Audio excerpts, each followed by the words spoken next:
Thanks everyone for joining me today on the Andrew Trinh podcast. Today I am joined by Rob Malicki from the Global Society. Hey Rob, how are you? Good to see you, mate. Thank you for having me. And today we're going to be speaking about topics around the new Colombo Plan scholarship, as it is currently the time where a lot of applicants are doing their applications and the interviews as well. And we'll be talking about scholars possibly going in next year and around the COVID situation that's happening right now. So I'm looking forward to it. It's great to be here, mate. Looking forward to chatting. Sweet. All right, cool. Let's straight into it. So, Rob, what was your university life like, and what made you want to start your businesses, your business ventures, and all these ideas around Global Society, your YouTube channel, The Life That Travels, that all of the scholars, I'm sure that will be, if not have, will actually be watching in regards to their applications and the scholarships. Yeah, it's funny, mate. Like uni for me was a long time ago now. It's like starting to get a little bit balled up on top. Good place to start. I loved my time at university, and what kind of set me off on this whole journey was a student exchange program. I went to the UK to Oxford Brookes University. And that was just something that I'd always wanted to do. I'd just, maybe in high school, somebody had come to our school assembly and talked about going on exchange, and it had always struck me as being something that would be a real adventure. So once I got to uni, it seemed like the right thing to do, and ended up spending 6 months in the UK and backpacking all over Europe. I was a groupie following Pearl Jam on their tour around Europe back in 2001, or 2000, sorry, yeah, and just had the most epic experience. So when I got back to uni, to me, it was the thing that had really changed everything for me. Up until then, I'd been living at home and just working casual jobs, saving money, going to uni, and it was the first time that I was really totally independent, able to make my own decisions, having to fend for myself, cooking, shopping, doing everything. And it was like this kind of just, moment where everything, like I started to own my own life. And I kind of decided that was something that I really, really wanted to pursue and wanted to help other people have that experience of finding that independence.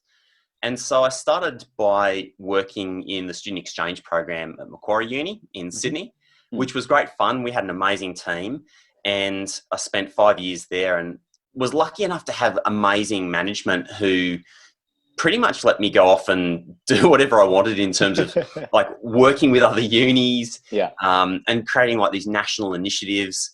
And it sort of started to snowball from like one thing, helping universities coordinate marketing events, to like return student conferences, to lobbying the government. My wife, my now wife, then girlfriend, and I started our first company, AIM Overseas, in 2007. And then, from there, I guess because I'd already been doing so much stuff with all the universities, I was very quickly picked up as a consultant to universities, to government, and then got a phone call from Julie Bishop saying, "Hey, Rob Malicki, you're like the kind of expert guy on this. Would you come and help me design this this new program I'm setting up, which is called the New Colombo Plan?" To which I said, "Yep, okay, sure." Did not expect the call at all. No, it's pretty funny actually, because my phone had been playing up and I missed. I like it suddenly. It went off and I went, 5 missed calls. I've had no missed calls. Like my phone hasn't rung. And I checked my message bank, and one of the messages was like, "Hello, this is Julie Bishop from the Liberal Party, and please call me back, and here's my mobile number." So I was like, "Oh, quickly." Leave the number in my telephone. That's right. And about a week later, I called her back. Left a message, and about a week later I was in a consulting meeting. My phone started buzzing in my pocket, and like you never interrupt a meeting with clients to take a call, but in the back of my head was this voice saying, this could be important. So I pulled it out, and of course my phone says Julie Bishop on it. I'm like, "Oh, that's Julie Bishop. I think I need to get this. Make an exception." And they're like, "Yeah, you can take that call." So, and I went from there. Oh, I see. I see. Well, your point about independence is actually quite interesting because, well, I'm not sure, maybe your circumstances are a bit different, but for me, living in a stereotypical Asian household Hmm. where we grow up, we're expected to also take care of our parents right until they're old. I guess for me, the first time that I had my taste of international travel and going by myself, not just like leisure with my family. I'm going on exchange to the UK as well. I actually went to the University of Manchester Cool. for 6 months, and I think that's when I really enjoyed the independence and the freedom that I had. And it's like a pseudo moving out for like a certain amount of time until you come back. So was that like sort of similar to you? And like, is that the feedback that you get from all the students that have been on exchange, or is that like the motivations are just purely travel or something else that you found? Yeah, motivation varies. I mean, you do have some students who just want to escape whatever their current situation is. But I think a big part of the overseas study motivation is like the adventure of it. It's something that seems quite safe and accessible for most people and exciting. And it's a real adventure. So very much a personal growth motivator for a lot of people. Yeah. Some people are like experience collectors, you know, whether that's like personal experience or professional experience. You know, some people are very motivated to get an exchange experience on their resume, Mm. or a language experience or an internship experience because they're thinking about those future steps. Yeah. Push comes to shove, it's just bloody good fun. It is. Yeah, you know it, like you've been there. And it really does just open your eyes to how many possibilities you have in your life. I think up until you get to university, with few exceptions, you know, some students, particularly those that have faced really tough times, Mm. realize how much control they have over their lives. But most people get to university, it's the first time you suddenly go like, oh, wow, like I could do a bit of science, or I could do some engineering or Mm. maths. And when you go on exchange, suddenly you see that the whole world has this enormous offering that is just there for you. You Yeah. know, whether it's making videos or going backpacking Yeah. or writing or, you know, whatever. Yeah. That opportunity to taste test so many different things is Mm. really the most extraordinary opportunity Mm. most people will have in their lives. Yeah.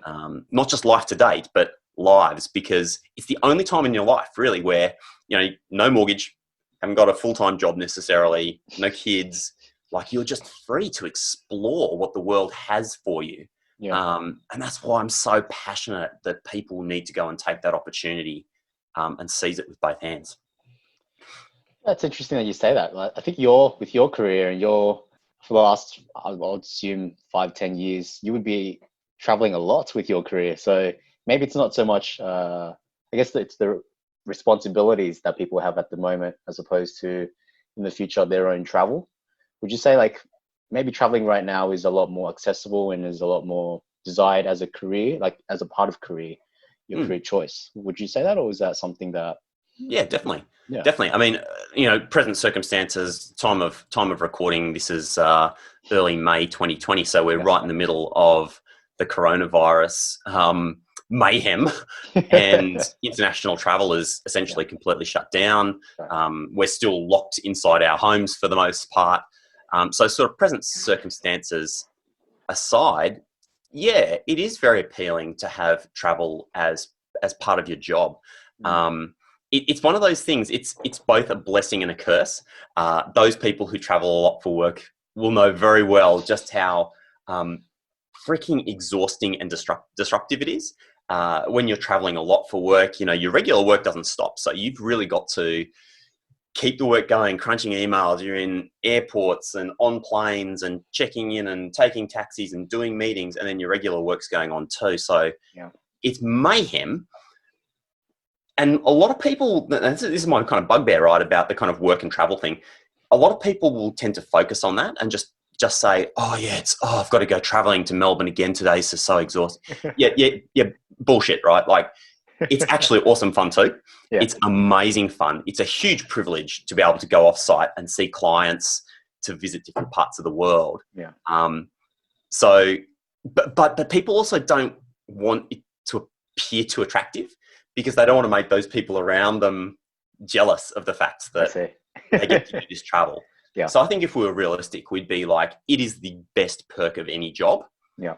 But it's also the flip side of that coin is that it's also one of the most fatiguing parts of any job as well. That's right. I see. Okay. I guess back to the point of the Julia Bishop call with the New Colombo Plan. So for anyone who's watching who isn't too familiar with the New Colombo Plan's origins, did you want to dive into that a little bit and speak to how you got involved yourself with the New Colombo? Yeah. New Colombo Plan, it's a signature initiative of the Australian government, and it very much reflects the fact that Australia's place in the world has very much, I mean, it's always been in the Asia Pacific region, like geographically, that's where we are. Mm-hmm. But in terms of business and culture and society, like very much like our focus has been much more in the Asia Pacific in the last 20 years than ever before in our European history. Yep. And as a result, the Australian government realises how important it is to have a society, and particularly people who are coming through university, who are going to go on to become the leaders of tomorrow, to really be literate on the Asia Pacific. Yep. And as a result, they've invested a lot of money in scholarships to help young Australian university students to have experiences, work and study experiences in the region. So it's a very future-facing program. Yep. To invest in people who aren't going to reach the height of their careers maybe for like 10, 20, 30 years. But to make sure that when they get there, they have an attachment to the region, they have expertise in the region, they have connections in the region. Yep. And for that reason, it's such a smart program, because it's a program that will continue to pay Australia back for literally decades to come. So my involvement in it is literally as a student mobility specialist. You know, I'm probably the top guy in the country when it comes to student mobility stuff. You know, helping students discover it, get ready for it, putting together programs, helping universities to do it better. You know, I've been involved in basically all of the major initiatives for the last 20 years. And so, yeah, when Julie called me up and said, would you like to be involved in this thing, and told me what it was about, it's a no-brainer. And it was a cool process. You know, I'm interested in politics, but I'm not political. And so it's the first time that I've been involved in any kind of policy development at a national level. Like, I mean, deeply involved, you know, hands in the dough. Yeah. And it was awesome because, I mean, Julie Bishop is a thorough professional. I mean, she's respected across the political spectrum, across the Australian community. And there's a reason for it. It's because she's bloody good at what she does. And she led this process, this is before they got into government, to really develop a policy that was bipartisan, that was designed by experts, that had strong buy-in from all the key stakeholders. Yeah. And part of my job in that was essentially to be there as a voice for the universities, making sure that, you know, the practical considerations of running the program were taken into account, but then also to be there for students, because it's one thing to design a nice, lofty, ambitious program for, you know, for government purposes, but if they designed it wrong and students were just like, this is crap, I'm not interested in it, then it would have been a disaster. So it was to really represent students and what students could potentially get out of the experience too. It doesn't hurt that a program surrounding and encouraging students to travel, I think it sort of sells itself in my mind as well, So yeah, I guess now digging deeper into the New Colombo Plan, there is two components, the mobility program as well as the scholarship program. So I've actually been on the mobility program prior to actually getting their scholarship. Cool. And yeah, I did find that the mobility did help me gain, I guess, a first step or just interest in actually traveling to the Asia Pacific, because if I'm going to be honest, a lot of students, the Asia isn't the first thing on their minds when they think of travel for university. It's usually to Europe or to the States or to those more recognized institutions or destinations. But I think Asia is there's just so much diversity in culture, in institutions, in language, in food, in experiences, especially because that is such a big aspect of traveling and going on exchange. So yeah, let's dive deeper, I guess, into. Just a question for you. So how did that mobility experience, where did you go for a start and what did you do? I went to Indonesia, Oh, Jakarta. awesome. Yeah. Cool. And so how do you find that helped you prepare for applying for the scholarship program? What did you get out of that experience which really helped you towards becoming an applicant and now a scholar in the main scholarship program? Yes. Bottom line, it helped me with a lot of my perspective and my experiences. So when I did apply to the New Colombo Plan scholarship, I had stories, which is very important. I had interest and perspective of like what I wanted to do and be involved in the Asia Pacific. And I just crafted all of my experiences because I went to Indonesia. Afterwards, I went to China. Nice. And then the following year, I went to Hong Kong. So all these experiences, as well as my exchange to the UK, I've been able to go to each destination, but also have a goal in my mind, which was to, one, improve my language skills in Mandarin, but also to either be on exchange to learn about the politics in Asia Pacific, which I did. I took all 3 subjects looking back in regards to the Asia Pacific. And all these experiences, either speaking with businesses, building my network and my connections, it all, looking back, when I did apply for the scholarship, it all just fell in line with my connections for my referees for the scholarship. Those were all built up from my experiences with the mobility grant or with my exchange. Nice. For the criteria 1, 2 with leadership, if I remember correctly, resilience, adaptability, all these things in my experiences just all fell in line for me to just hit it home with the application. And I guess I did quite well. And yeah, I think that's, I guess, was the main contributor and what really helped me with the scholarship itself. Quick follow-up question to that. You said, I went into those experiences with a goal in mind. Yeah. How important, in your view, is it to have a goal in mind going into any of those kind of experiences, whether it's like, a short-term study experience or even a holiday when you're going somewhere on holidays? Like, how important do you think the goal-setting side of things is? Maybe I'm a little bit different. I did set my sights on the New Colombo Plan scholarship about a year and a half, actually a year prior, because I missed the deadline by like a couple of weeks. So my mind was just constantly New Colombo Plan scholarship. Awesome. But also, you should also have a goal. If I was to go to Indonesia when I went to Jakarta, it was the first time. So my expectations was just to be immersed as much as possible into the culture itself and to be open to the working culture, because it's very different. I did have some work experience prior to going in Australia and in Sydney, but that working culture went out the window when I was interning at Telkom Telstra, which was actually a joint venture between Telstra in Australia and Telkom Indonesia, which is like the Telstra equivalent in Indonesia. And although we did have expats and the predominant language used was English, Indonesian was spoken frequently. I think 95% of the office was Indonesian, and just ways of going to and from the office. Literally, I would be on a bike or in a Grab. Cool. That's different, or just the food itself as well. And that was the goal for me for Indonesia. And I think importantly, whatever the goal you have, I think it's also important to keep in mind is to be open to these experiences and not be too close-minded by any challenges or difficulties that come up, because that's where I think the learning and your perspective changes and grows. And I think that really underpins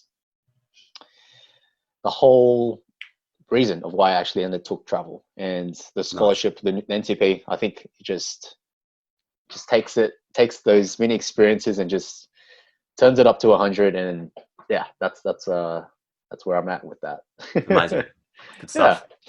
Yeah. And with the application itself, I think I did touch on it briefly just then, but you're very well known for giving the 2 most popular videos about the New Colombo Plan application as well as the interview itself.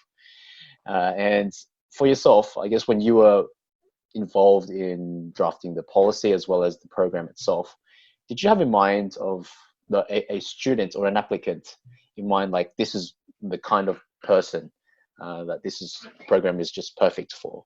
And is that sort of anything on your mind, or is that when No, not specifically.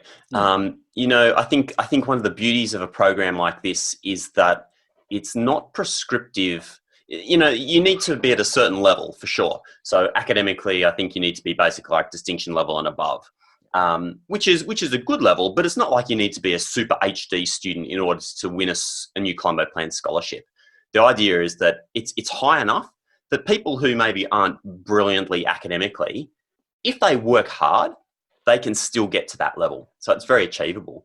And then diversity is like a key part of this program. So I've sat on interview panels with genius physicists who talk about machines that they've helped to design, right through to creative artists doing installation art, and just mind-boggling stuff that's just too complex for my brain, to be honest. And that's the beauty, is that you have a spectrum right across, that people can design a program that fits them and fits what they hope to achieve. And you know, it's one of those things, you know, some people are super lucky that they know exactly what they want to do. Well, at least they think they know what they want to do. You know, I want to become a lawyer or business or like, awesome. Congratulations in being the 1% of young people who actually managed to work that out. You know, for the rest of us, literally, who go into uni, started uni, not knowing anything about what they wanted to do, a program like this is just the most incredible way for them to experience, just like you were saying, Andrew, like experience so many different things that will blow your mind open. And in amongst that kind of rubble that falls on the ground, you can really find the piece that you pick up and look at and just go, actually, this is kind of it. This is kind of my thing. This is really cool. And to have that that enormous amount of time, like New Colombo Plan scholarship is up to 18 months, 19 months. Language, study, work in the region. I mean, there's a lot of chunks that you end up, you know, like carrying that you can then continue to explore. And honestly, there's not another opportunity at university where you have so much flexibility and so much time and support to be able to do that exploration. I guess just a follow-up question into that, diving deeper into, I guess, the application itself and the scholarship itself. I guess with the application, were you involved in any way with, like, I guess, screening and looking at the applications themselves, or? No. So the first round of application, there's multiple levels to it. At the very beginning, students will apply to their Australian university. I have worked with some Australian universities in terms of them developing their internal criteria, or their internal mechanisms for identifying which students might make good applicants. So the first hurdle is to get through the sort of internal university selection process. After that, all of you then have to actually formally apply to the new Colombo Plan. That is then all assessed by department staff. So Department of Foreign Affairs or other government public service bureaucrats will basically do the triage of literally hundreds of applications to narrow that down to to interviewees. And then then there are a series of panels. So I've been on the panels for a number of years. Which is lots of fun. Where you get to actually sit down at the end process and interview people. And like coming back to one of your questions, which was like, you know, why these videos that I've done and everything, why, you know, for me, in my very first year on one of the interview panels, we had some superstar students who were just pooping their pants. That's a nice way to put it.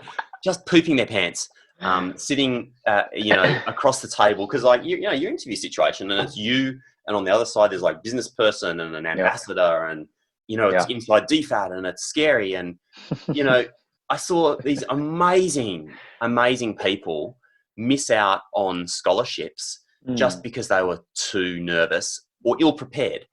And, you know, like, it's normal to feel nervous when you go into something like that. But to me, like, having the butterflies is normal. You're not trying to, like, get rid of the butterflies. You're trying to get the butterflies to fly in formation. You know what I mean? And so, like, that's just a simple process. Like, there are tactical steps you can take to be so ready for that experience that the experience itself might make you uncomfortable, but you can still ace it. Yep. And so to me, like just creating these resources, videos and worksheets and things like that, that people can access, everyone can access, just helps to level the playing field for those people who otherwise might just make a perfect scholar, but they're just nervous. Awesome. So it's just a bit of extra work for them to be ready. Yeah, 100%. I think with me, what stood out with your interview video, which I watched repeatedly, was the STAR method and the power pose. Yeah, I think nice. a lot of people would probably, yep. Just mirror, bathroom, people coming in and out, just like, yep, that's normal. That's quite funny, wasn't it? Yeah. The STAR method was just bang on. I used that form application as well to just have like a narrative and a logical flow to my answers and my experiences. And because each criteria, you only have 300 words as well, which isn't a lot. If I was to cram in my exchange experience in 300 words, that's just not possible. So you have to find a particular experience or a learning or something that really stood out that is applicable to the criteria. And then you can just put it in the STAR method and just sell it. And yeah, that's worth diving into. So STAR, like this, STAR and SEAL. So SEAL is the one that comes to my mind first. So S for situation, E for effect, A for action, L for learning. So what situation did you experience? What effect did that have on you? What action did you take and what did you learn? So it's such a good point you make because, you know, humans are hardwired for stories. When someone starts to tell a story, basically like our modern brain just turns off and we just become animals, like listening to a story and visualizing it. Literally, like you think about like 20,000 years ago, people sitting around a campfire and somebody would start to tell the story of the ancestors of the gods that came down and created the mountain. Like we're just designed to switch off our brains when we start hearing a good story or reading a good story. And so what you say is so pertinent. It's like, yes, I can give you 50 dot points of all the amazing stuff that I've done. Or I can tell you about the time that, you know, the Pearl Jam concert finished at 11:30 p.m. in Milan. We all walked out of the mosh pit. It was freezing cold outside and I was covered in sweat. I had no money. And I was supposed to be catching a train at 5 a.m. the next morning, somewhere on the other side of this city. There were no taxis around. Like, what was I supposed to do next? You know, like you start to tell a story. Maybe that's a bad example. Don't tell that in your NCP application interviews. Mate, that was a crazy night. I got some great stories. But you start to tell a story and people will instinctively like lean in and start to listen. And same, so when you start to tell that story in your application, you know, about resilience, well, I'd like to tell you about a time when, you know, I had this major family disaster, you know, and X, Y, and Z happened. And this is all the stuff that I learned. This is how we handle it. And this is what I learned from it. Yeah, that stuff is really, firstly, very personal and very compelling. Because one of the things to remember and that doesn't apply for New Colombo Plan, but you're applying for a job. God, like at the moment, particularly, you know, when unemployment's on the way up, how on earth do you stand out from every other person that's applying for that job? There could be 50 or 100 people applying for that job. And you think about the poor people that are going through like the job applications, they've got like, it's just degree, done this, done that. Like you could be the most awesome person and their eyes are glazed over when they're going through your resume and cover letter and they don't actually see you. So you stand out by having that story which draws people in. Because if you start with that story, once upon a time, you know, like once upon a time, people immediately know, like I don't literally do that in a cover letter. That's really bad. But you know what I mean? Like concept is the same. Like start to tell your story. People will lean in because they want to see what happens next. So you can draw people into your story. And that's going to be stand out a lot more than just the fact that you are the president of this and you won this award and, you know, your mum says that you're the best person on earth.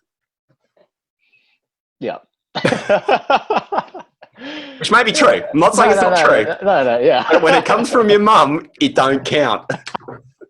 She was not my referee. Just put it that way. Oh, not you. Didn't mean you. But true I'm story. joking. Yeah, I know. I have seen people who've put in Oh my. put in a parent as a referee. Not a good look. No.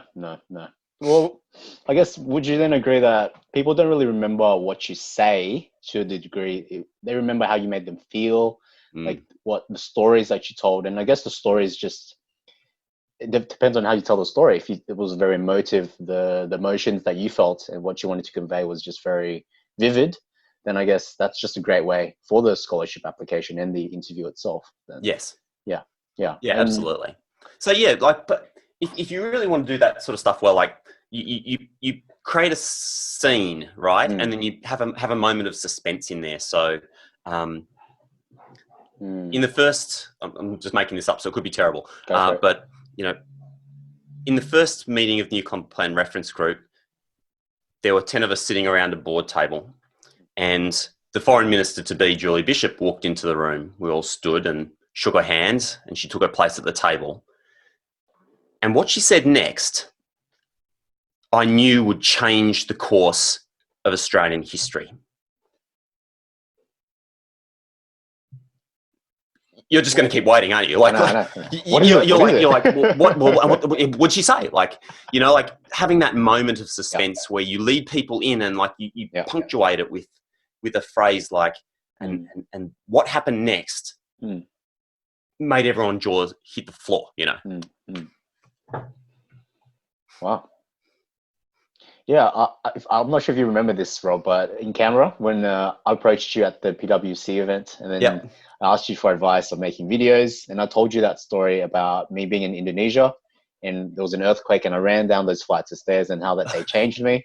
That's a great story. Yeah, I actually told the exact same story in my interview for the NCP.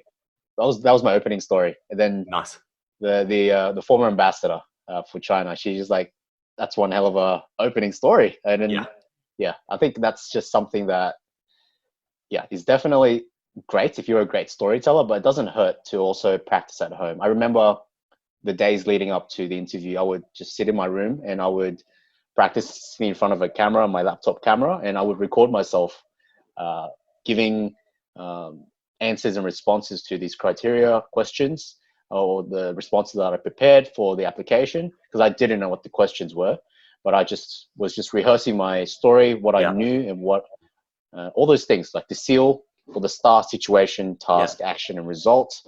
I was just practicing all in those structure. Yeah, and spot on.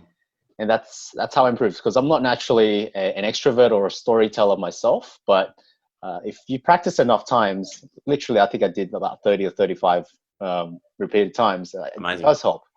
So, but that's what you're saying, man. Like, people think that, you know, you have to be a raging extrovert in order to do this stuff well. I'm an introvert. You know, and you know, because extroversion, introversion is different from shyness, right? So I'm an introvert, but I'm not shy. So I get my energy by being by myself. I'm happiest when I'm out walking in the bush for 2 or 3 hours, or half a day, or a whole day by myself. That's where I get my energy from. Whereas extroverts get their energy from being around other people. There's no right or wrong in that. And what you say is exactly right. It's just about doing the work to be ready. And, you know, like with these things these days, that there is literally no excuse for not just being like, just like you've said, like, okay, so I have to answer this question. I'm practicing my response. Oh, I flubbed it again. Yeah. Or looking at your expressions, you know, like if you really want to get down to the micro. It sounds like you did this, but I did. Yeah, of course, like the way you pause and the way you use intonation and the moment that the hand gestures, exactly. Yeah. You can actually do all of that. You can flick it off to your grandma. You can send it around to your friends. You can send it to a uni professor and say, how can I do this better? And as long as you can shelve your ego long enough to improve, like, yeah, you're going to get there for sure. It was hard to watch myself the first couple of times. Or just listening to your voice. I think I'm still getting over that. I'm not over that. It's a bit weird, but I think it's definitely something that helped me improve during this scholarship. And was there, being a panelist, or when you saw all of the interviews, was there anything that really stood out to you, or something that you just like when a student came in and he or she sat down, and then you just felt like when they just started talking, you just knew that they were just like the scholar, very much a good chance of them being a scholar themselves. Yeah, absolutely.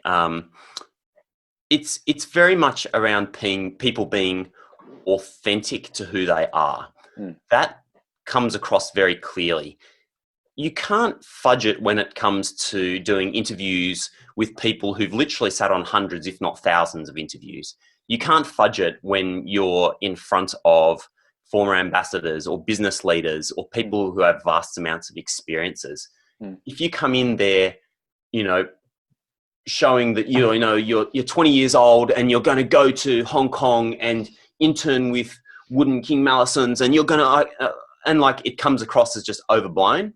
Yeah, you're just not going to resonate with people. Like that could be you. Don't get me wrong, but you can't also pretend to be something that you're not. To me, like people being really authentic and being really humble about what they don't yet know is so important. That self-awareness, because like you're 20 years old, like you might have been the president of the chess club and done a whole bunch of volunteering and stuff. But you're sitting with people who've got 60 years of experience or 50 years of experience, who've been doing that day in, day out. And so they're less impressed by the stuff, the tasks and the achievements, although some of that's important. Yeah. That is less impressive than somebody who at 20 or 21 or 22 or a bit older really is self-aware and has the confidence to own not only their strengths, but their weaknesses. And so some of the great interviews that I can remember, like yesterday we had, a guy, I won't name names, but of course. This guy came in wearing essentially like a purple suit. It wasn't. I asked him later, I was like, what color is that? And he said it's plum. It's indigo. And, okay. He's a giant of a guy, super tall guy. Yeah. Very distinctive, wearing this kind of fucking purple suit. Like, and it was him though, right? Like he was a sort of architecture student and had a great story that went with it. And, we had, this artist I talked about before who came in and talked about all the stuff that she did that was just so far outside my experience, but she owned it. It was her story. And she was really vulnerable about where she was strong and where she was weak and what she was hoping, how that all mixed into the NCP experience. Yeah. Because you know what, we all have stuff that we're bad at. We all have stuff that to some extent we're ashamed of. Hard stories from our history. And I'll tell you one. When I was 12 years old, this is a scoop, right? I haven't put this on a video or anything before. So awesome. Literally, when I was 12 years old, I fell in love with this chick at school. I was 12, as we all do. As you all do. And, I remember going to my dad and saying like, oh, can I ask her out on a date? Yeah. And my dad was like, no, you got plenty of time for that. Like, you don't need to do that right now. And I remember just taking that kind of excitement and enthusiasm about like not knowing what this kind of feeling was, and I kind of put it out there vulnerably, right? Like, and it being like, no, that's kind of like not important for you right now. But for me, it was important right then. And I remember like putting that back in the box.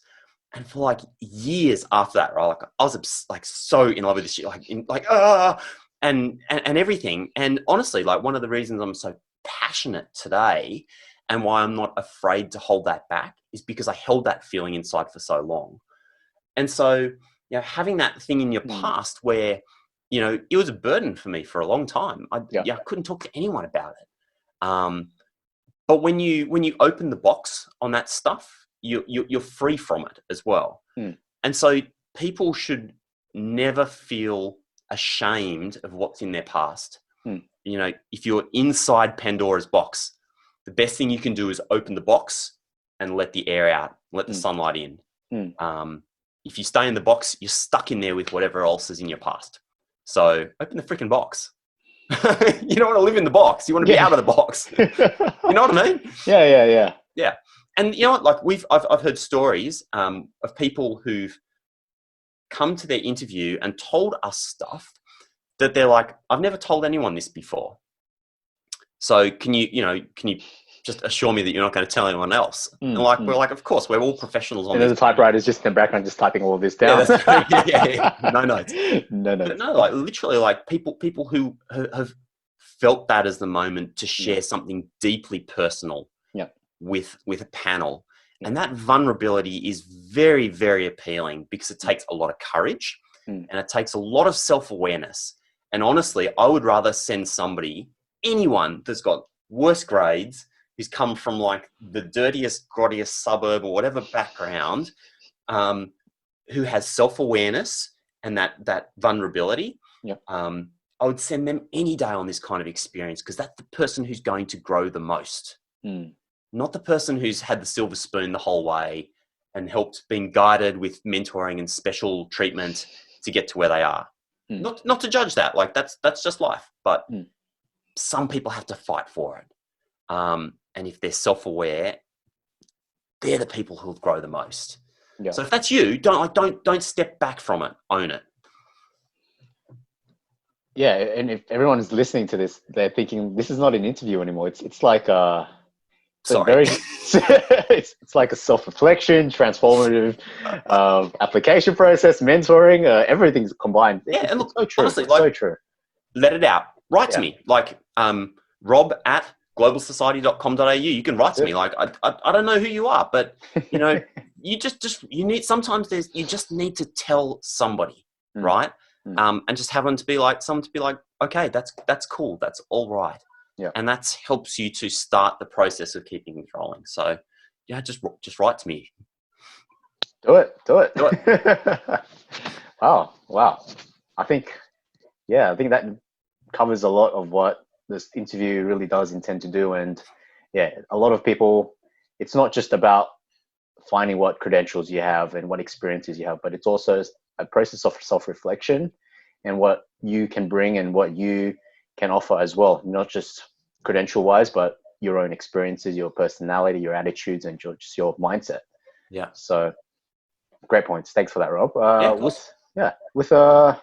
All right, I think, shall we move on to, I guess, let's say your university reviews. In addition to your fantastic new Colombo Plan videos, you also do university reviews.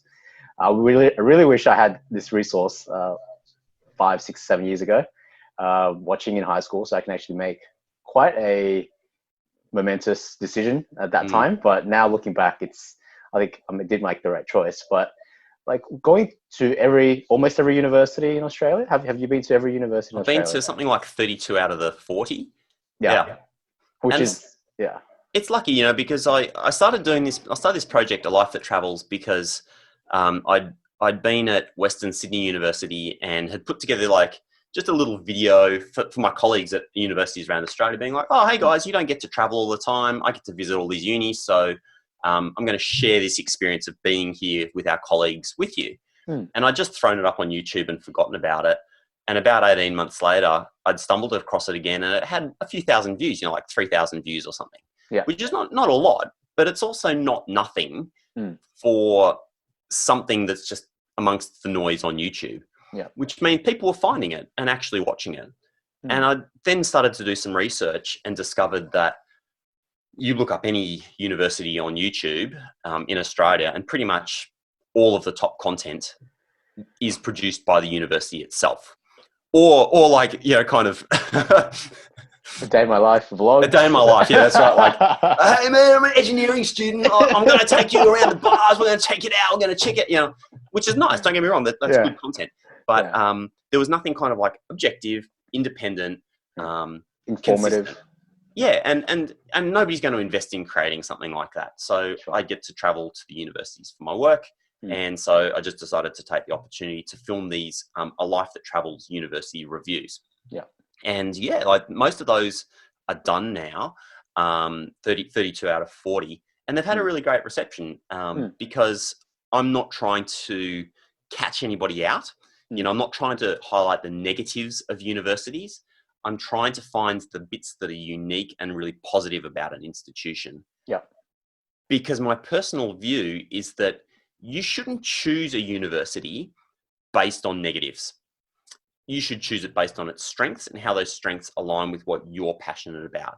So, you know, some guy got on and commented after I think I put up about the doesn't one being like, does anyone find that this guy is just always so freaking positive? And I'm like, well, yeah, like, because how do you want to live your life? Like, I would rather, if my passion is dirt microbiota, and you know that just happens to be at dirt, like microorganisms in dirt, and Charles Sturt University at Wagga Wagga happens to have the best program in the country, but it's in the middle of nowhere. Should I highlight the fact that it's in the middle of nowhere as a negative, when really that's irrelevant to me?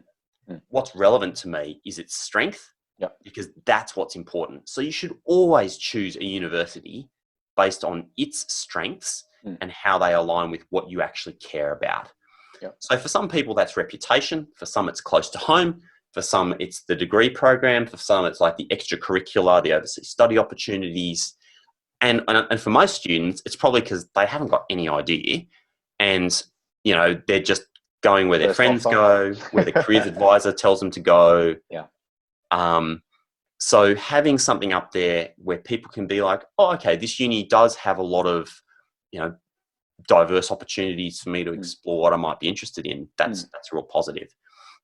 So yeah, those have been really well received. And now, like, I'm getting comments every day from students asking for advice on stuff like that, which I think is really cool. I really enjoy getting DMs on Instagram asking for advice. So awesome. Sweet. Yeah. Well, for me, I haven't been to, or haven't traveled or visited any other universities outside of Sydney or around Australia. And it was really, really refreshing when I was in Canberra for my interviews, and seeing other students, but from Adelaide or from Perth or from Melbourne or Brisbane. It's really cool. It's really different for, let's say, for example, when I was overseas and I'd seeing students from other universities, like from the UK or from China.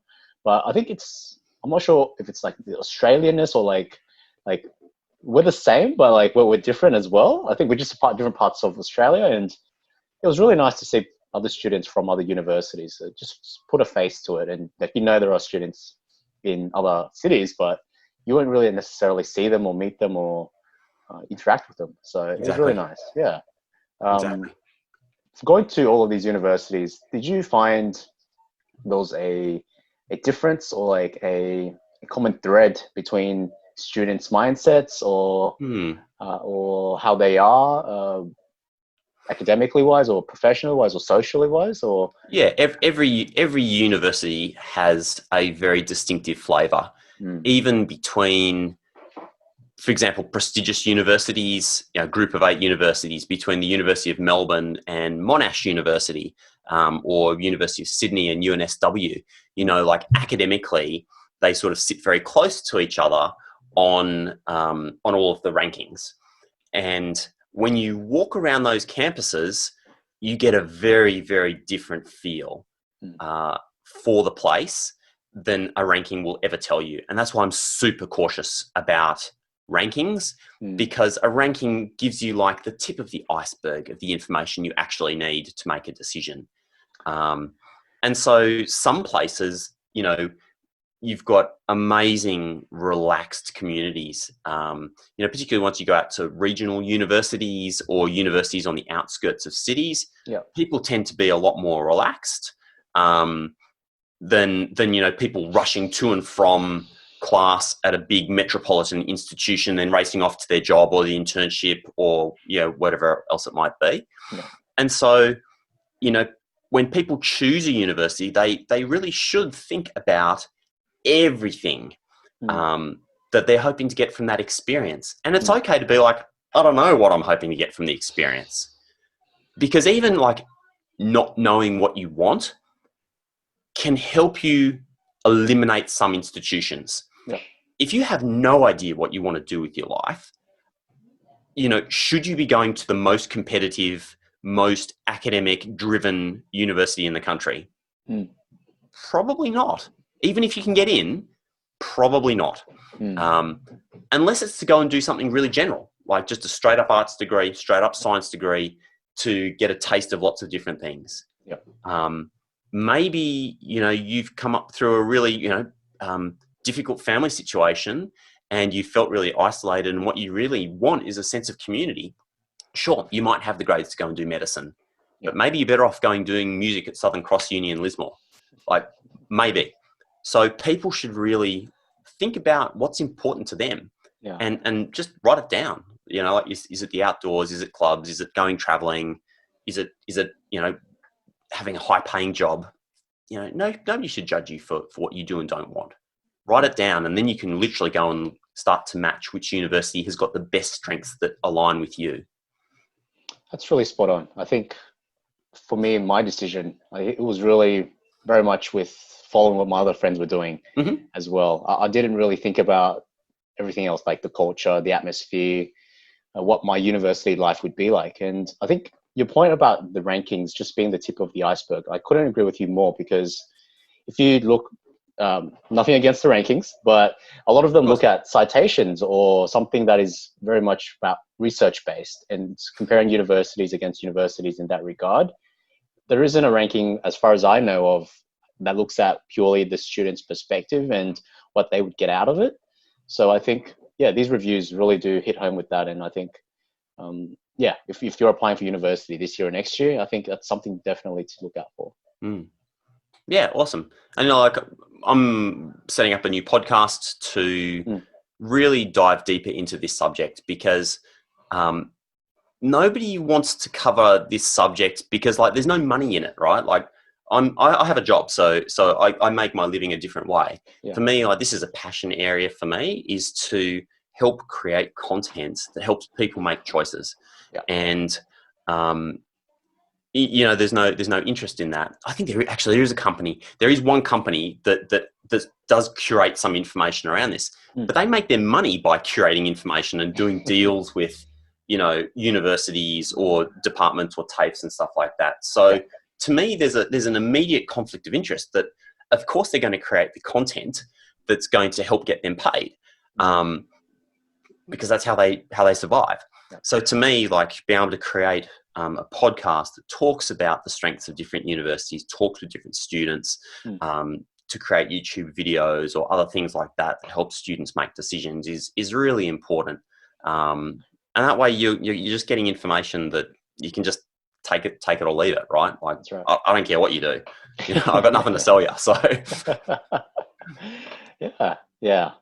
And I think with this today, and I think a lot of people who would be listening to this are right now all some way being impacted by the current health situation with COVID-19. And I guess just bringing it back to the new Colombo Plan scholarship itself, with a lot of the scholars in the 2020 cohort, like myself, or 2019, who were just halfway through the program, I think a lot of people are feeling very uncertain about the plans, because I know for me, I had quite big plans and a lot of ambition of what I wanted to do this year and next year, but obviously it's been put on hold and has just changed or flipped 360 in itself. So I think, well, in my mind, with, let's say, with business and with the economic climate, what are your thoughts with a lot of students applying for internships or looking or graduating, for that matter, into this situation? Like, what are your thoughts on how students or how graduates should approach this particular time? I'd say two things.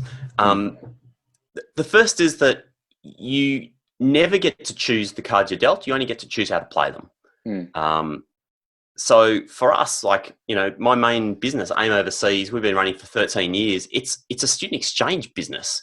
And when this whole thing blew up, we decided literally in a day and a half that this was going to be a massive deal, and that there was going to be no income coming into that business for 12, potentially 18 months. Wow. And that essentially that we needed to close the doors in order to be able to pay the staff and refund all the students and do the right thing. Yeah. And so in the space of 2 days, we closed down a 13-year-old profitable $5.5 million turnover business. That had me upset for about a week, honestly. And then really after that, I realized that, you don't get to choose the cards that you're dealt. All you get to choose is how to play them. Mm. And that anytime we have one of these curveballs in life thrown at us, we do have choices that are still left on the table. So right now, and so that's where my mindset went. I was like, okay, like that's now the past. I wish it hadn't happened, but I couldn't stop it. So like, don't try and resist it. You got to go with it. Yeah. And so for anyone, you know, NCP scholars who may be like super bummed, or just anyone watching this, you know, who might be feeling like really down about the fact that they haven't been able to have the experience they thought they were going to have. You know, suffering is the gap between expectation and reality. Okay. Suffering is the gap between your expectation and reality. You don't get to choose sometimes what reality is. Okay. Global pandemic. You don't get to choose that. You had an expectation of what this was going to be. Yep. And the distance between those two things is why it hurts for you. Yeah. You can't move reality. All you can do is adjust your expectation. So the way to look at it is like, you can do the most amazing damage locked up at home with a laptop and, you know, and the internet connection and your creativity and your imagination. Yeah. You can probably do more damage in this time than you would, you know, offsite in whichever country you're going to or you wanted to go to. Yeah. That's because the way the world is these days is way more digital than ever before. You've got more opportunity now to create content, create art, to create music, to learn, like to read books, to digest knowledge, than you would have if you're in country, you know, doing the things that you otherwise would have done. Okay, that was what you were expecting. It's not reality. So how do you adjust to this new reality? The beautiful thing about being an NCP scholar, for example, is the doors that can open for you, even when you're at home, right? So, you know, there's a whole network of returned NCP scholars. Yeah. Okay, get on with like connecting with all of them and creating meaningful relationships. I mean, like having this kind of conversation we're having, Andrew, right? Yeah. Like you could like literally connect with every single returned scholar from your destination country and just dive deep, like, you know, 2-hour conversation, having a cup of tea together via Zoom, to find out what they know. Because you know, all the rusted signs we ignore throughout our lives, choosing the shiny ones instead, right? People have trodden the path that you wanted to walk before you. You know, we feel like the only way we can learn is to do it for ourselves. That's bullshit. Like, you can learn just as much by sitting down and having a good conversation and suck up that knowledge that somebody else had to suffer to gain, right? For you, it can be painless. So do that. You know, go to the networks. You know, I don't know how many NCP scholars or otherwise have reached out to all the business champions. But hey, guys, like, I'm an NCP scholar. I really want to learn as much as I can. Is there someone inside your organization that can give me, you know, be willing to spend an hour talking to me about X, Y, Z? It's a great idea. Yeah, musician, you're an artist, you know, videographer, create, like write articles. One of the best things that you can do in terms of becoming an expert is creating good, well-researched, thorough content that you then publicly distribute. So LinkedIn, Medium, via your university, share it, you know, send it to the organizations you hope to work for. You know, write the definitive article about how COVID-19 has changed business in Indonesia and how things will never be the same, and the 10 things that people need to know, and share that.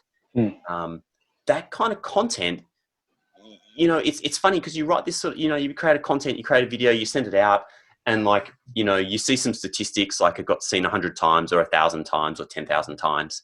And you're like, oh, that's nice. But it's so much more than the number, because it only takes one person to read that thing that you wrote or see the thing that you created that goes, huh, this is kind of cool. I hadn't thought of that. And their name is then sort of stored up in their brain. So the more of that content that you can create, the more you can establish yourself as an expert in whatever it is that's important to you, like whether that's the country you are going to go to, the discipline area, etc. And it's easy to do. You know, you can knock out a good blog article in a well-researched, well-linked article in a day. Yeah. If that means you do one of those a week, at the end of this thing, you've got like 20 or 30 pieces of amazing content. And I can tell you what, when you go looking for a job, you can publish, you can send all those freaking articles to the people that are going to interview you, or you can start sharing them with the leaders of those organizations. Yeah. You know, you can post them all in. Remember that thing, the mail? Post them in. Yeah.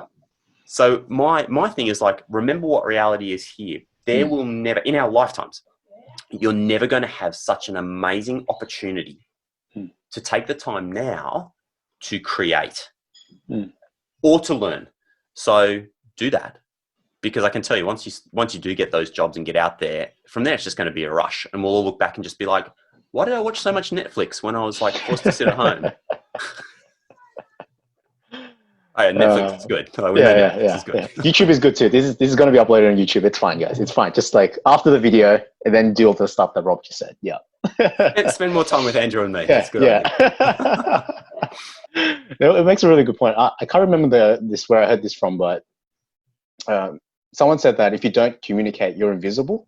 And if you don't communicate verbally, or if you don't communicate digitally or online in this day and age, then you're just invisible, especially on LinkedIn. I think if you have your profile there, you want to be known for a certain topic area or industry, then definitely write blogs, definitely write articles and post, even if it's like your thoughts or something. I think if you don't communicate, then no one's really going to know about you. That's right. And you can't expect them to know you when you go for an interview or put in your application. Yeah. And you know what? I think that's 100% right. I would also go one step further than that too, and say, don't be afraid to ask for help. You know, like for as long as I've been terrible at asking for help. I wrote this sort of cornerstone piece of content back in 2011. It was the Outbound Mobility Best Practice Guide for Australian Universities. And it was basically telling universities how to run mobility programs. Huge piece of resource supported by government and I wrote this whole freaking thing, and my wife said, do you want me to edit it for you? And I said, no. No. It's good. Yeah, it's fine. And then when I handed over the piece of work to the government, they were like, no, you need to revise this. Needs a savage edit. And then I went back to my wife, can you help me? And it's just a weakness. I've until recently, maybe in the last 12 months, I've been really bad at asking for help. But, asking people for help actually allows you to collaborate. It allows you, like as I was saying, it allows you to get further ahead with less effort. So ask for help. People love feeling important. So anyone asks me for help, I'm like, fuck yeah, I'm going to help you. Because it makes me feel good, right? So never be afraid to ask for help. So here's another one. Just talking about, you're saying share those thoughts. Yeah, and think outside the box. One of my former staff members was applying for a job at a major tech company. And it's like a entry level office management kind of job. Yeah. And it's kind of job that, particularly in the current environment, they would have received hundreds and hundreds of applications for this thing. And so, how do you cut through the noise of literally hundreds of resumes? You really have to think outside the box. We talked about stories earlier. Here, what I did with her was we shot a video, a really fun video. It's on my LinkedIn profile. This fun video about how much she loves this company. Right? And all the things about how she lives it and breathes it and why she was such a great fit for this job. Yeah. We put it up on social media, and we had everyone that we knew tag the company in it. So suddenly they came into work in the morning and their social media feed is lit up with them being tagged literally 100 different times from different people all over the world. Yeah. We got on LinkedIn. We set up an advertising campaign, which cost me $10. In order to target everybody working at that company to make sure that video that we published on LinkedIn got seen by everybody in that company. Cost us $10, right? Wow. and like a day of work. Mm. So if you want to cut through the noise, and I'm not saying videos for everyone, right? Yeah. But it could be an article. If you write a great, insightful article that's well researched, you can get on Facebook, you can get on LinkedIn, you can get on any of these platforms, spend $10 and target all of the people that you want to reach. Mm. Is that $10 a better or worse investment than like the $30,000 that you spent on your degree? Like, spend the $10. You know what I mean? Yeah. Yeah. Just like you said, Andrew, do the communication. Yeah. And like, just be shy. Like you have to put yourself out there. It feels Yeah. dirty the first time you do it. And then you start to do it and you're like, oh, this is actually how people do this. Yeah. It doesn't take a lot of work and it doesn't cost a lot of money. Mm. It just takes some courage. Courage is free. Right? Free, but hard to get at times. Yeah, that's really good. It's a really good point. Thanks for that, Rob. Yeah.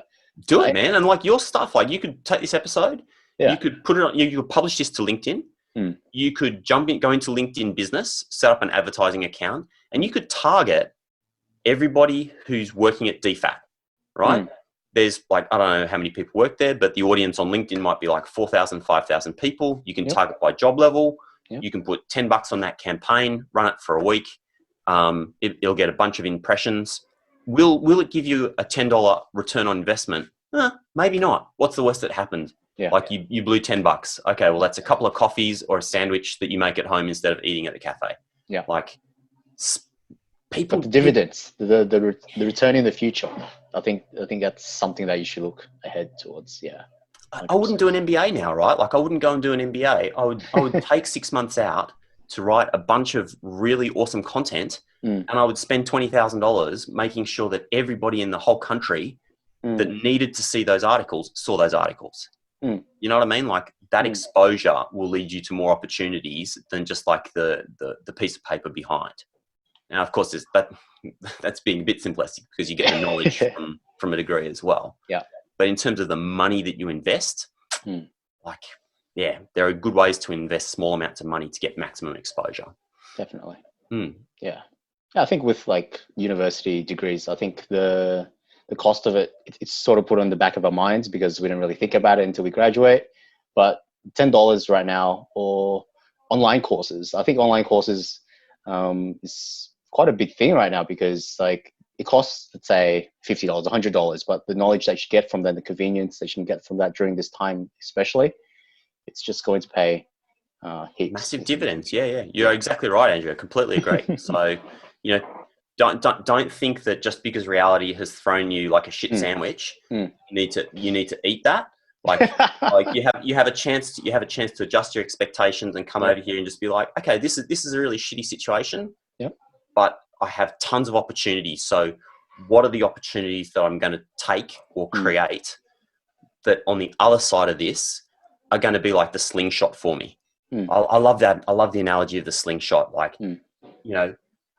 after we closed the first company, within like a few days or a week, like I started getting calls, emails from different people being like, oh, great. So it means you're available now. Like you can come and help us with the project or work or stuff. And I'm kind of like, no, because like, the next opportunity for me needs to be something that will slingshot me, 3 steps further down. And for me, that might just be like literally taking a break, having a holiday with my family, thinking about what comes next, to think about what that important opportunity is that will push me further down. The reason I love this is because when you think like that, you can afford to stuff it up 2 or 3 times, right? And you'll still end up ahead in the long term, right? So you could spend a year working on purely writing like articles and content and trying to get that distributed and build your audience, etc. The upside, if that works out, puts you like 5 years ahead in your career. Awesome. Right? The downside is that you spend a year writing good content, you learn how to research, and you're smarter for the experience. So it's not really that bad. But maybe you have less money. Yeah. But you can afford to do that 5 times over. And if you hit one of those balls that gets thrown at you, you're going to be ahead. So opportunities should be like slingshots. You should decline things unless it has a chance to like really like throw you ahead. Yep. Yeah. Thanks, Rob. Yeah, I was just, yeah, it's like applying for 5 jobs. Obviously, the chances are quite low, but if you apply for 100 jobs and that one job that you really wanted, they accept you, then you're sweet. Or I think when you were saying reaching out and not being afraid to ask for help, Yeah. when I was applying for the NCP scholarship, I reached out to heaps of scholars, and a lot of them were just so grateful with the time. Like one of them gave me a phone call to speak over the phone, which was amazing. So yeah, definitely don't be afraid to ask for help if it's about scholarship or just during this time at this moment. If you want to talk to someone, I think overall really good advice. And mate, like once you figure that out, like once you work out what it is that you want, whether it's like that job in that company and you know there's going to be 200 applicants, or whether it's a new Colombo Plan scholarship, or whether it's a particular degree that's really competitive to get into that you really want to go for, like once you've worked out what it is, go all in. Like don't sit around like putting in your resume and then being like, oh, now I just hope everything's going to work out. No bullshit.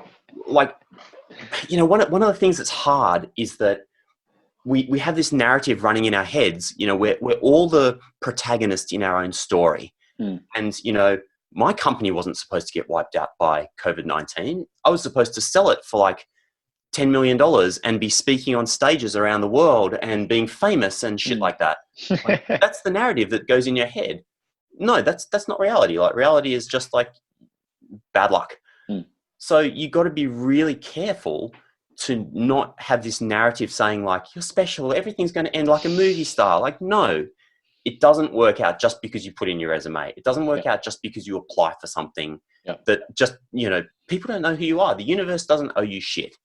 So like go all in, write the content, create a video, you know, call them, find people like you did, you know, like find the scholars, chase them up, have conversations, ask for help, go all in. If you're humble and, you know, you shelve your ego, people will see that and they'll just be like, you've got it. Great example, Dominic. Like Dominic, you know who you are, mate. Like classic example. You know who I'm talking about, right? This dude will just go up and talk to anyone and like just be like, hey guys, like, you know, and ask for help and connect with people and like total networker. There's no ego there, right? He's just doing his thing and trying to make his way forward, right? Awesome, because he's going to go so far just by continuously reaching out and chasing, you know, chasing what it is that he wants. So we should all do that. Definitely. I'm glad that, it started off with very NCP focused and then just blasted into life advice and just everything. No, it's amazing. It's amazing. Thank you for that, Rob. That's what I want from like this podcast and just our conversations. I don't want it to be like an interview style. I want it to be more so a conversation that we can dive deep on a topic and just let our thoughts go. So good. Thanks for that. Yeah. And I bring back to the time when we were in Canberra where you just put me on the spot to do a video. Now I want to put you on the spot to finish off the podcast, to do some fire questions. Just want to fire you some questions. Yeah. And just tell me the first answer or the first thought that comes to your mind. First one is backpacking in Europe, Asia, or South America? Europe, Asia, South America. South America. All right. Hiking or meditation? Oh, fuck, man. Hiking. Yeah. I did my research on that one. Sydney or Melbourne? Sydney. Dude, you have done your research. Damn. Yeah. All right. Best dish or food you've tried whilst traveling? Best dish or food tried whilst traveling. Oh, God. Sorry, there's just been so many. No. My mother's ratatouille. My mother-in-law's ratatouille in France. Oh, nice. That's quite funny, right? Actually, because like my wife makes ratatouille, which is good. Her mum makes ratatouille, which is even better. And her grandmother, when she was alive, God bless her soul, made like the best ratatouille. So ratatouille is a dish that improves the older that you get. That's a stated fact, right? Yeah. Stated fact. Yeah. Worst travel memory? I don't know. Worst travel memory. Or like a funny story or something that really went legs up? Or Oh, I've had so many things go legs up. This is back in the day before the European Union, taking a train from Berlin, hoping to get through to Prague, and being kicked off at the border at nightfall because I didn't have a visa to get into the Czech Republic. Basically having no money, no food, and ending up in the middle of nowhere. wow. Contrast that, favorite travel memory. Oh, favorite travel memory. Oh, probably my most recent big trip, traveling through Argentina. Absolutely, like mind-blowing country. Yeah. Awesome. If you had 2 minutes with your 20-year-old self, what would you tell them? Meditate. Yeah. Meditate and like, don't be such a dick. Like, okay. Yeah. That's fair like advice. Literally what I just said before, like, all the rusted signs, like, I think a lot I've wanted to go out there and create a lot of stuff myself. But ask for help. Follow those signposts that have been weathered by the storm, and you'll get ahead a lot faster than what you hoped. And meditate. Meditate. Yeah. and hiking. Yeah. If you had 2 minutes with your 70-year-old self, what would you want to talk about and ask? Damn, that's a good question. Other than obvious things like lottery numbers. Are you happy? That's it. Like, I think for a lot of us, one of our great anxieties is like that end point, right? It's like, we're going to get to the end and look back and be like, was it all worthwhile? And I think knowing that in advance would be a great relief. I don't really know what the answer is to that, which is yeah. Stay tuned. Yeah. Awesome. Yeah, good question. Thanks for that. Thanks. No worries. Yeah. And with that, I'll leave it there. Thank you so much for your time, Rob.